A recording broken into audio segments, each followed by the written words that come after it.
আজ 1 মাস ধরে গোসল করা হয় না, আজ গোসল করতেই হবে।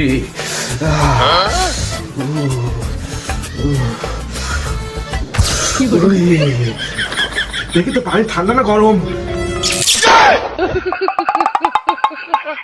সাজিয়ে গুজিয়ে দে মোরে সজনী তোরা।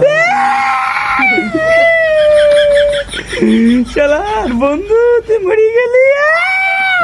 সাজিয়ে গুজিয়ে দে মোরে সজনী। এই চ মেলার সময় বন্ধু মরে গেল, কোন পেট পেট বাস্ট করবি ফুললে, চ শেষ গোসলটা দেয়াই দি।